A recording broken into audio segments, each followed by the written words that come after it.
تعالوا نعمل الحلا الادمان ده من غير فرن ومن غير دقيق. الحلا ده رهيب ب4 مكونات بس، وفي 10 دقايق بنكون مخلصينه، وهيبقى حلو جدا لحلويات السنه الجديده للي حابب يعمل حاجه ليله راس السنه. اول حاجه معانا كريم ويب بظرف واحد بس، وظرف كريم كراميل، كوبايه لبن ساقع، هم كويس قوي في الخلاط.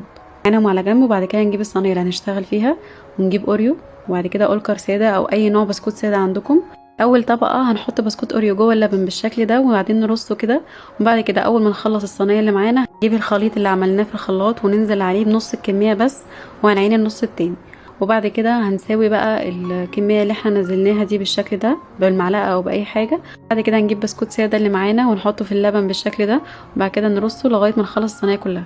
بقيه الخليط اللي معانا اللي سيبناه في الخلاط هنزود عليه 4 معالق صغيرين كاكاو، نضربهم تاني. هننزل بقى باخر طبقه في الصينيه بالشكل ده لغايه ما نخلص كل الكميه اللي معانا. بس كده يبقى كده الحاله خلص معانا. نجيب كيس اوريو وبعد كده نحاول نكسرهم جواه كده، وبعد كده هننزل بالكيس بالشكل دوت للتزيين لغايه ما نخلص الكيس كله اللي معانا. حابين تقللوا حابين تزودوا عادي دوت على حسب الرغبه. كده يبقى الحاله خلص في 10 دقايق، مش خد معانا اي وقت، وحقيقي عظيم زي ما انتم شايفين كده. مش بقى بس غير ان احنا ندخله الفريزر لمده ساعه وبعد كده نقدمه. وانا هنا ما استنيتش كمان ساعه، انا حوالي ساعه الا ربع ورحت مطلعاه وطلع معايا بالشكل الجميل اللي انتم شايفينه ده. حقيقي كريمي جدا، طعمه تحفه. يلا قوموا اعملوه بألف هنا.